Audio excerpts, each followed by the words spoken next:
Hey guys, welcome back to my channel. So this is like video 2, I suppose. Sorry, I've got a bit of a in my throat.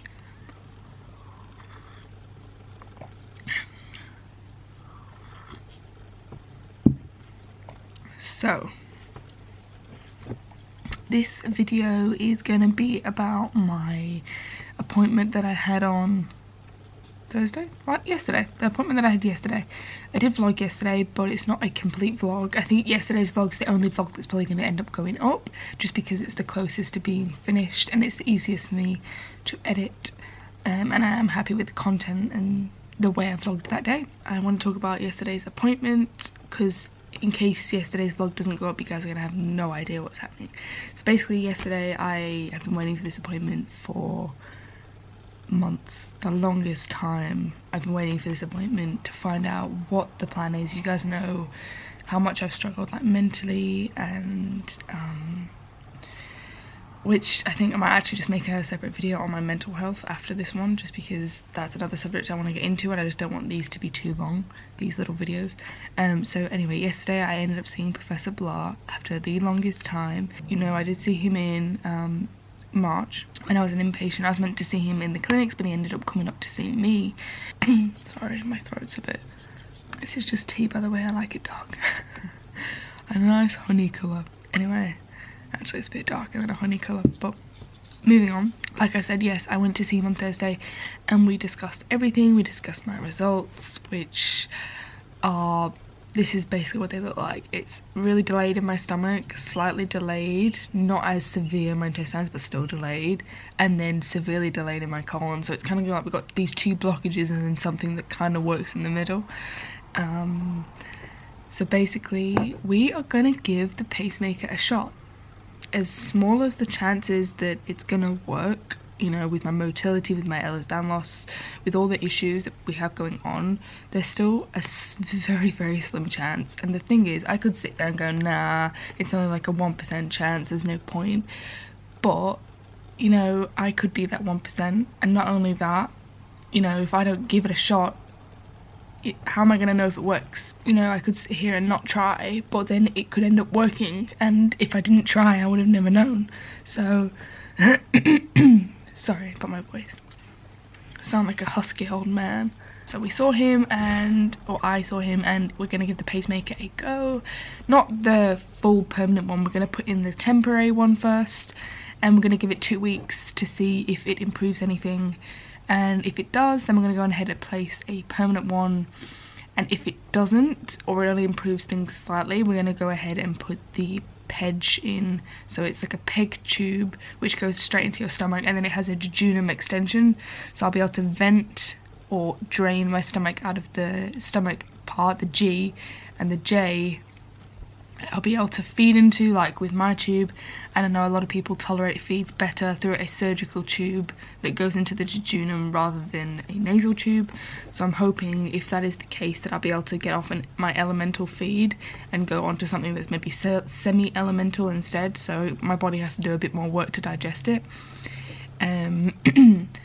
So worst case scenario is that the pacemaker doesn't work and I'll just end up getting a surgical tube, which is kind of the plan from the start, but what can you do? The thing is, both come with risks, both come with things that you cannot do. I just spat, gross.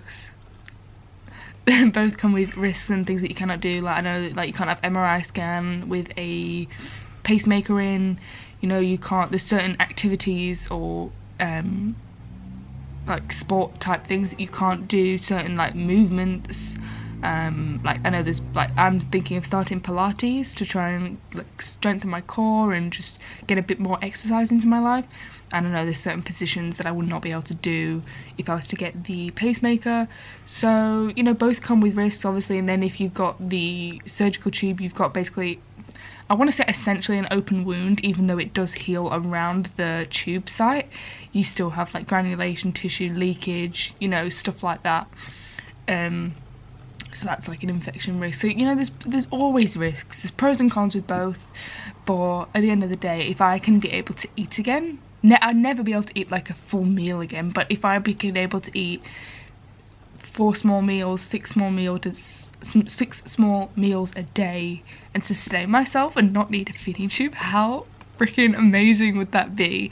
And I don't want to sit here and get my hopes up, because I know there's a chance this might not work, but there's a chance that it will, and it's slim, but I'm willing to take that chance, because if it means I can eat again, and even if I have to end up getting both, even if I get the pacemaker because it improves my nausea and vomiting a little bit, and then I get the Pej just to top up on calories, that is still amazing that I could actually eat. I mean, obviously I eat now, but the satisfaction is just like, it's not good, because the minute you put that food in your mouth, you know you're gonna be sick, and you just know in however many hours time, like 6 hours time, I'm gonna be sitting there at the toilet feeling awful, terrible nausea, terrible pain, and you know, the satisfaction of eating, it just goes away. It's not an enjoyable experience anymore. Although in that moment I'm like, yeah, go on, why not? But then afterwards I'm like, why did I do that? Why? Kind of thing. But I can't, because it's such an like in my head, you know, I've gone my whole life 20 something, not 20 something years, but like 18 years or 19 years of being able to eat, and that being the normal thing. You know, you've got to eat to fuel your body. You've got to, if you've got a cold, you've got to feed a cold, starve a fever. So, you know, all those things in life that involve food, it's such a social activity, and then when that's taken away from you, and then all of a sudden you can't do such a normal response. Like, you wake up in the morning, you're hungry, your body's like, we need food, we need the fuel, come on, let's start the day.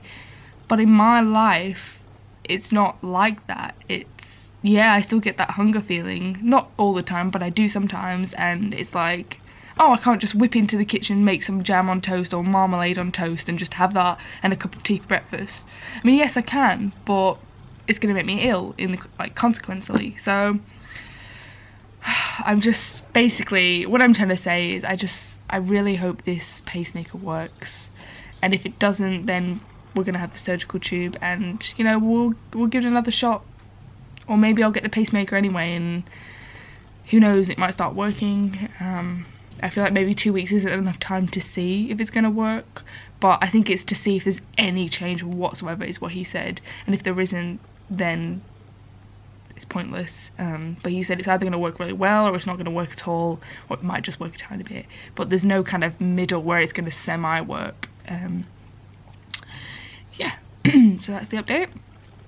We're going for the pacemaker, and if I end up getting the pacemaker and I can eat again, I'm gonna do a giveaway on my Tubi pads, which I actually forgot I had until Tom mentioned them yesterday. They're in this box here, all my Tubi pads, which for a non-existent surgical tube, and the only reason I have them is because you guys know back in December I was meant to be getting a Pej in January, and then it was, well, was it Black Friday or Cyber Monday, which was, I think it was in November. There was a huge sale on tubiwoobies.com, and I was just like, well, I'm going to be getting a Pej. The pacemaker wasn't even an option at this point. I was like, I'm going to be getting a Pej, you know, in the next couple of months, so I might as well order some while they're decent priced. So that was the idea behind that, and then obviously, well, that just went down the drain, so. Anyway, I hope you guys are okay. Please give this little update video a thumbs up if you enjoyed it, and hit that subscribe button. And look out for part 3, which should be up with the rest of the parts, and go check it out.